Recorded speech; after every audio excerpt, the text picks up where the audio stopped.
2:15 on a Tuesday afternoon. You are sitting in a padded swivel chair. The office temperature is set to a perfectly comfortable 72 degrees. You are not lifting heavy stones in the burning heat. You are not running for your life from a hungry predator. You are not shivering out in the freezing rain. All you have done for the past 5 hours is move a plastic mouse across a black foam pad and tap your fingers against plastic keys on a keyboard. Yet, your shoulders are knotted with rock-hard tension. Your lower back is aching with a deep, dull throb. Your brain feels like a bowl of cold, heavy oatmeal. And deep in the pit of your stomach, a quiet, suffocating dread is whispering that you would rather be literally anywhere else in the world. You pour your third cup of lukewarm, bitter office coffee. You open another browser tab. You scroll through social media feeds for 60 seconds to escape the numbness. And then the familiar wave of guilt washes over you. Why am I so profoundly exhausted when I have done nothing physical all day? You call it burnout. You call it a personal lack of discipline. You buy standing desks, blue light blocking glasses, and ergonomic memory foam cushions. You listen to productivity podcasts on your commute home, trying to figure out how to force your brain to focus for 8 uninterrupted hours. Here is the secret that modern corporate society will never tell you.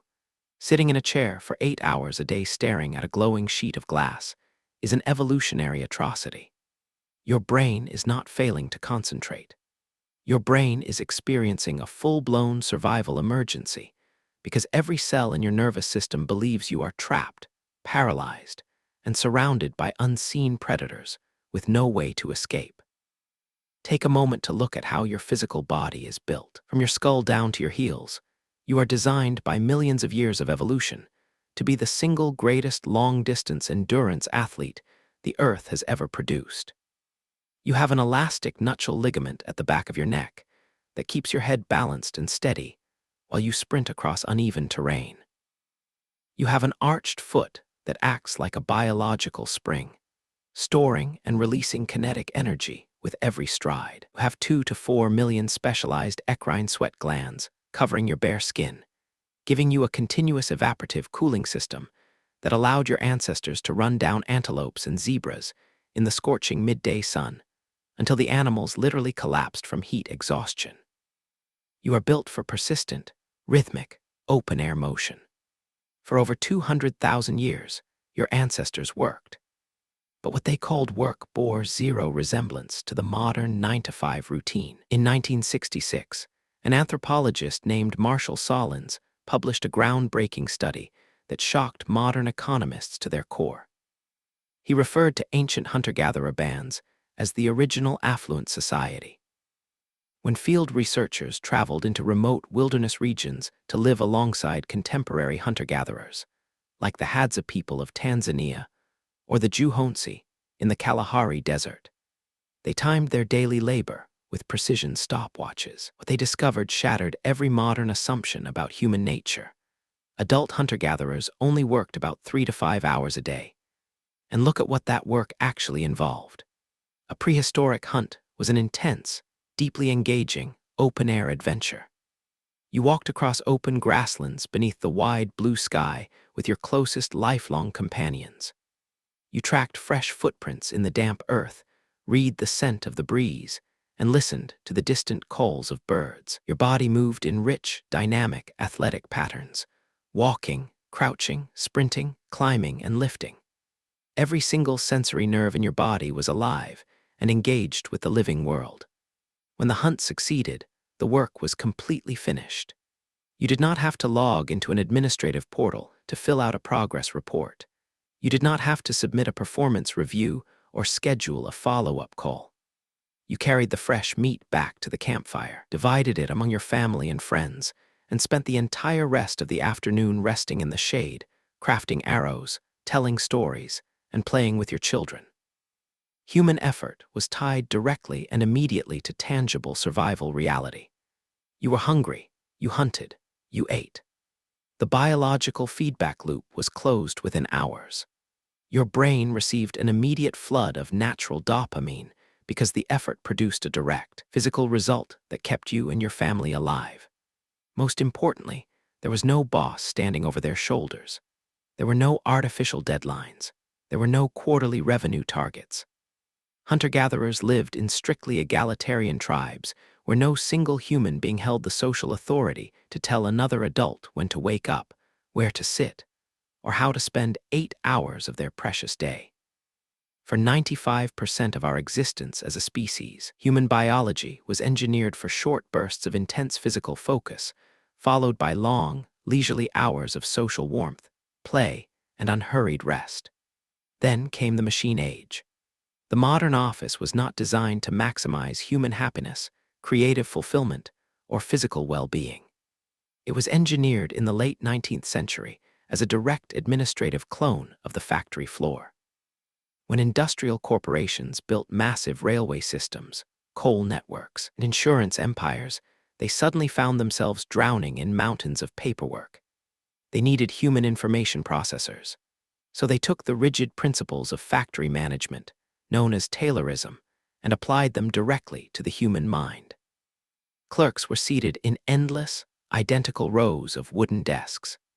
A supervisor sat on a raised wooden platform at the front of the room, tracking every head movement with a pocket watch. Looking away from your ledger was classified as theft of company time. Standing up to stretch your stiff muscles was considered active insubordination. To make this unnatural confinement palatable, society created a powerful cultural myth. Sitting perfectly still in a suit for 8 hours was framed as respectable, dignified, and civilized, while moving your body outdoors was relegated to low-status manual labor. Then came the digital revolution. Instead of freeing us from the desk, desktop computers, email servers, and smartphones chained us to it even tighter. Now, you do not even need to walk across the corridor to deliver a paper memo. You send an instant message through a display. You attend business meetings through a webcam. You eat your lunch out of a cardboard container while continuing to stare at the very same monitor. You took an apex endurance hunter built to travel 15 miles across open country every single day and locked it into a 90-degree seated posture inside a windowless cubicle under buzzing fluorescent tubes. And then we wondered why our spines collapsed, our metabolism stalled, and our mental health disintegrated. To truly understand why sitting at an office desk makes you feel so mentally shattered, you have to look inside the ancient wiring of your Paleolithic nervous system. In the natural world, physical stillness only occurs under 3 very specific conditions. Either you are deeply asleep, you are hiding motionless in the bushes from a predator that is hunting you, or you are severely wounded and waiting to die. When you force your physical body to sit completely motionless in a swivel chair for 8 hours every single day, your subconscious brain interprets that sustained lack of movement as a terrifying physical crisis. Your hip flexors shorten and lock up. Your blood circulation drops dramatically. Your body immediately downregulates lipoprotein lipase, the essential enzyme responsible for breaking down fats in your bloodstream.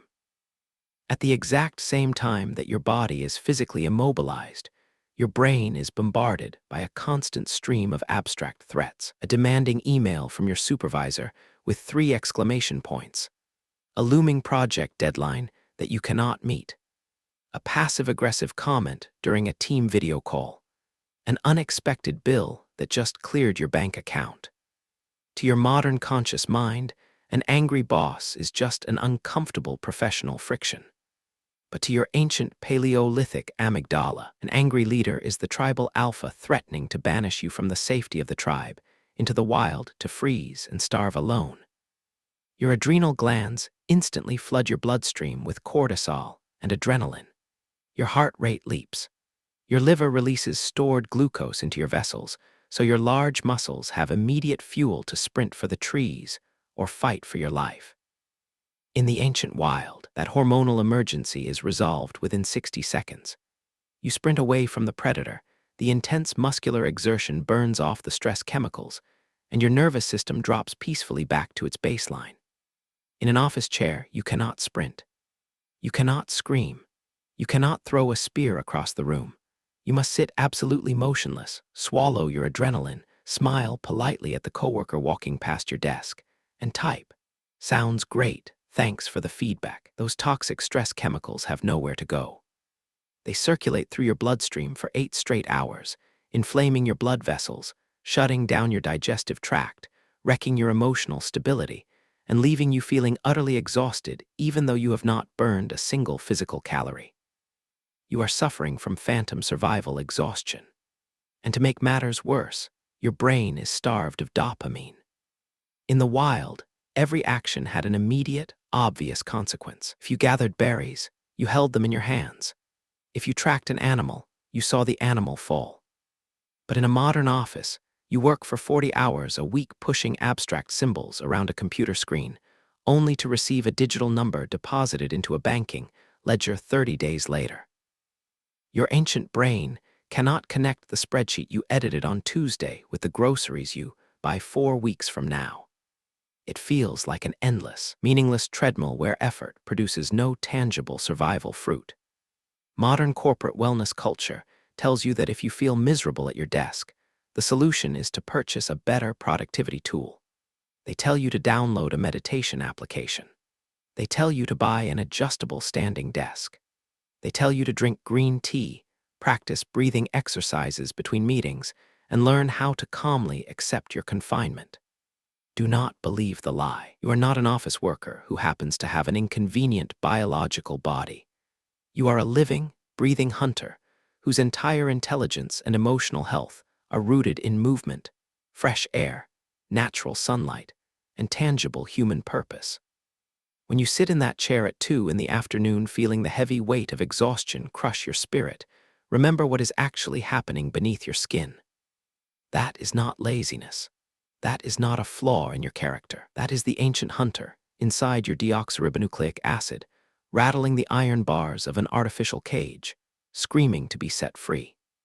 When you sit in that chair at 2 in the afternoon feeling the heavy weight of exhaustion crush your spirit, remember what is actually happening beneath your skin. That is not laziness. That is not a flaw in your character.